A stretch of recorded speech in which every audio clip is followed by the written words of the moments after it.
Last time on Yu-Gi-Oh! I was like, that's so dark. I'm standing in front of the light like an idiot. Okay.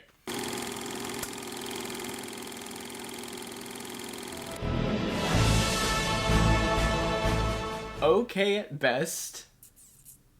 Kind of forgettable at worst. Definitely forgettable. Like I said before, the Mickey Rourke fight at the beginning, or I guess like the 30-ish minute mark, is a 5-minute thing, and like most of it is him just slapping around someone dodging the whip. Mm-hmm. And then when he actually is able to fight him, it's 50 seconds. But is that our fault? Like, we just know Iron Man is just like that good at what he does that he's definitely gonna beat this guy no matter what?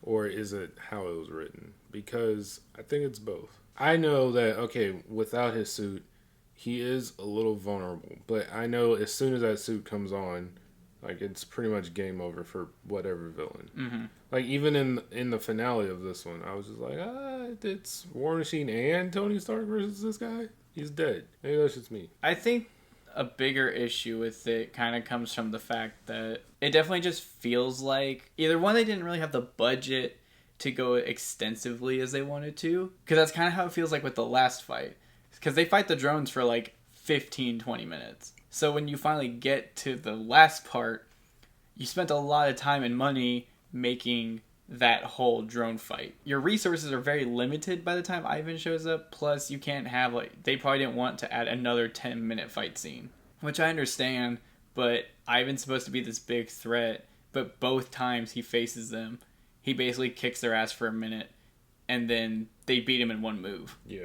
And it's really anticlimactic. Because, I mean, not every superhero fight has to end, like, in a big, epic fight. But if you're not going to make the fight have, like, a big crescendo of action, then you probably should have it more like, it's, like, a more emotional end to it. And neither of that happens in this movie. You don't have a big, epic showdown with the villain. And you don't really have a heart-to-heart or, like, emotional change either. It's just kind of there, and I think that's the movie's biggest problem with its action, where it's like, the best fight scene is Rhodey versus Iron Man, when he tries to kick him out after the party, or during the party. Mm-hmm. They also only use, like, 4 sound effects. But yeah, speaking of the drone fight being, like, 15 minutes, it definitely drags, which is even worse, because not only is this fight scene taking up time that Whiplash could have been there, it's not even, like, entertaining substitute.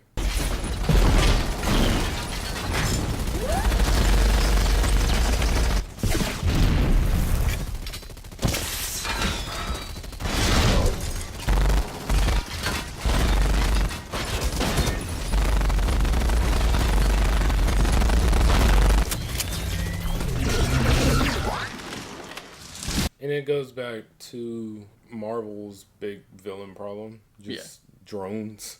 Yeah. Like, faceless. I mean, this time it was literal drones, but faceless hordes. This is like the 5th or 6th time I've seen this movie. And I can't tell you how it's 2 hours. Like, if you ask me, like, what happens, and I'll be like, I could tell you. Yeah. And I'm still like, yeah, but it just keeps going, I guess. The party scene, that lasted a long time. Yeah, that fight, even though I would say it's probably the best fight in the movie, it drags too. The movie really is a lot of, like, it just meanders. Like, I know him dying's like a big deal, and oh no, how are they gonna fix it? Poor Pepper is like the CEO, and like not enough coffee can keep her like steady. Justin Hammer doesn't speak Russian. Ivan wants his bird. I want my bird. I want my bird. I want my bird. Like, whatever happened to that bird? They never go into, like, yeah, what the fuck? I guess the bird died because no one ever came back for it. Was it in the suit with him? Did it blow up? Are you talking about the bird, like, when, the new bird or the old bird? The new bird. Oh, he probably just left it at the facility, assuming he was going to come back. Oh, he assumed wrong. He never gets his bird back from Russia. Yeah. Fuck him. So in the first Iron Man, they made it about Iron Man a lot more than Iron Man 2. So Iron Man 2 focused on Tony Stark, but also his surrounding little peanut gallery. Yeah. And I hate to say this, but at the time, no one cared about Pepper Potts or Happy or the Bird. We want to watch Iron Man do Iron Man things and not go through this like weird, hey, I'm going to die, so who cares? I'm going to do whatever the fuck I want and eat Burger King. It's probably why he was close to dying. He ate Burger King all the time. Yeah, in California, of all places, he went to Burger King. Why was it not In-N-Out? But yeah, like the whole meandering kind of plot isn't helped by like the two big things the movie's focused around, like the big changes that are made. Mm-hmm. Completely undone and never really thought about again going forward in the series. Being the CEO of Stark Industries and Tony's like a little heart problem. Obviously, Pepper only became CEO just because they had to have a reason for Tony to not be dying and running the company at the same time. Mm-hmm.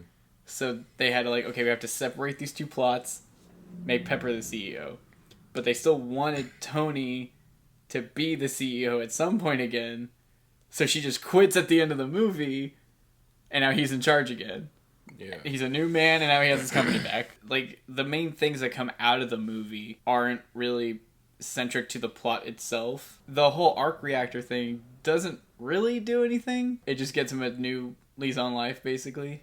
There's no real consequences to this movie other than certain relationships are formed. Mm-hmm. And you're introduced to Natasha. But other than just Tony attempting to grow as a person more, to me, he doesn't really make great strides as a human being until Iron Man 3 in Avengers. Like, this one has, like, the motions of him becoming, like, a better person, but it doesn't even, like, really get finished. Yeah, like, it's the execution that's, like, not quite there. Well, I think that's also just kind of how Iron Man 3 is written, where they kind of bring him back, where it's like, no, he's still the same asshole, but, like... he's lovable. Yeah, like, he's more lovable now. Like, he understands, and, like, he's more understanding towards other people. Yeah. But besides that, yeah, he's still a dick. And then they're like, but now he's a humble man. You kind of said this earlier about Make It Work, but like the villain plot feels kind of shallow. That's just kind of how it's... Again, it's kind of the fact that like Sam Rockwell takes up most of like all the important villain stuff. Mm-hmm. Ivan's just the tech guy. But you needed both of them in there for at least one of them to work. All of Hammer's shit doesn't work. Yeah. So he needs Ivan. But Ivan doesn't have money. So together it works because together they make an evil like counterpart to Tony Stark. Mm-hmm. But on their own, like Ivan's more interesting than Sam Rockwell is. What sucks about that is that Ivan's not really in the movie that much. The more interesting one, maybe he's more interesting because they don't do anything with him, so you want them to do something. I think it's more the fact that Justin Hammer is only, not necessarily likable, but only investing for so long. Yeah. Because you kind of get his shtick after a while. Like, I don't hate him. No. I'm not like, oh man, I really want that villain to die. He's definitely, if Tony Stark wasn't a good person at all, like, wasn't charming. Like, yeah. That's the whole point. Like, and sometimes I like his little, like, dumb tangents he goes on. Because it is funny sometimes, just because he's a fucking goober. But that gets old after a while, and he's not interesting enough as a character to carry the movie without Ivan. But then Ivan just gets cut to, like, every now and then working on machines. He gets yelled at, and then bye for, like, 20, 30 minutes, and then he comes back later. Then he comes back as, like, the big evil Russian metal samurai, and then he blows up in 2 minutes. On who? This movie has about as much... well, in the MCU. Ooh. This movie has... about as much impact as the Hammer ex-wife has on Ivan's suit.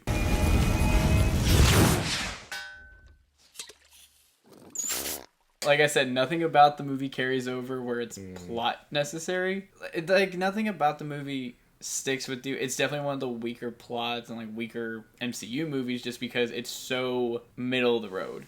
Yeah, so if you take out Iron Man 2 in the whole, like... discard the whole franchise, then I don't think you'll miss much. No. I can tell you that for a fact because I didn't see Iron Man 2 before I saw Avengers. Oh. Yeah. Well then, Yeah. Because I went with someone to go see Avengers, but I was like, I haven't seen like half of them. He's like, I mean, it's Avengers. Who cares? I'm like, I probably should. Like, I hadn't seen Hulk yet. I didn't see Iron Man 2. Yeah. And I don't think I even saw Captain America yet. Because I didn't get into the MCU till after Avengers. Then I went and watched them all. So, yeah, you didn't really need to see those. But, I mean, Captain America was good. We'll get to that later. Yeah, but, like... Yeah, we'll get to it later. Yeah, but, like, Iron Man 2 and Hulk, didn't see them. And I had no problem understanding them whatsoever. Yeah, it's a really good movie to stand alone by itself. Like, it doesn't need build-up, unlike Age of Ultron. But anyway, I'm not saying I want it taken out, because I like... I mean, I'm okay if we do. Yeah. As long as we get to keep But War then you Machine. wouldn't have a trilogy. Darn. You'd have a duo. Duology? Duology. If you haven't seen it now, I can't imagine if you saw Endgame or Infinity War without seeing this, it's any more confusing. Final rating for Iron Man 2. Boom. So, like, my reasoning for the thumbs down is just because the lack of impact it has on the MCU. If you haven't seen it now, you're not gonna go, you shouldn't, or you're probably never gonna see it. Right. It's not gonna hurt to miss or watch. It's just kind of up to you. I can't recommend it. I'm saying sideways. It's definitely, like, here. I'm saying this because it's one of those, like, FX has the movies kind of movie that you just watch on a... At, like, 8 p.m. on a Sunday. Yeah. I think it's a good testament, though, to, like, MCU's growing pains. Like, they were still figuring out the formula. They were still figuring out, okay, that definitely doesn't work. Let's add more Scarlett Johansson in here. Like, it just works. I think those are your notes more than anything. That's all I got to say about Iron Man 2. But next time, we'll be moving on to Thor. And that should hopefully be better. Bah.